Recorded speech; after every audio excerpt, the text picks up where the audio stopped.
جيب عربيه صيني وكمان كهرباء، انسى. امال انت فاكر ايه؟ خليني اقول لك في الاول كام ماركه بنزين عشان خاطر حبايبنا اللي سالوا عليه. جاك. خلي بالك انا اتعلمت صيني، شركه اسمها جانغ واي اوتوموتيف، ايه؟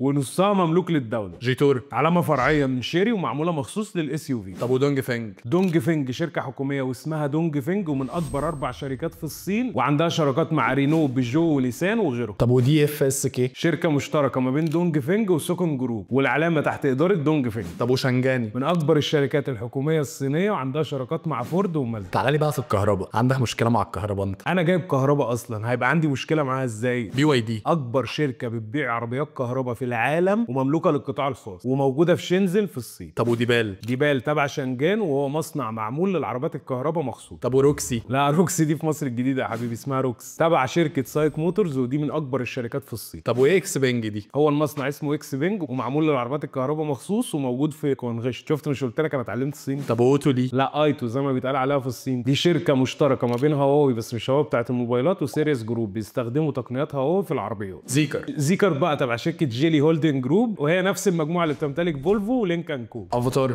مصنع كبير جدا، شراكه ما بين شنجان وكاتل، وكاتل دي من اكبر مصانع البطاريات في العالم. طب ولوتس؟ لوتس دلوقتي مملوكه بنسبه 100% لمجموعه جين، وهي نفس المجموعه اللي تمتلك فولفو ولينكان كو، وشغاله دلوقتي على خط عربيات كهرباء كبير جدا اسمه لوتس الكتريك. طب انت يرضيك اركب شاومي؟ عادي جدا، ما انت ممكن تجيب سكوتر ومكنسه، شركه كبيره جدا بتعمل اي حاجه في فيشه. طب وانا استفدت ايه بقى يا عم محرم؟ علامات كتير جدا بتفتح يومين 3 في مصر وتقفل. اما تعرف ان العلامه بتاعتك وراها شركه كبيره حكوميه او قطاع خاص بس على مستوى كبير جدا وعالمي، تبقى انت ضامن العلامه اللي انت هتشتريها. واشتري صيني عادي جدا، اهم حاجه تكون مناسبه لطلباتك ومناسبه لاحتياجاتك بالظبط. المهم ان انت تبقى عارف الرفاهيه اللي انت محتاجها ايه، واحتياجاتك الاساسيه ايه. ومش هقول لك خليها تصدي، عشان مش هيصدي غير نافوخك في الاخر لما تلبس. سلام.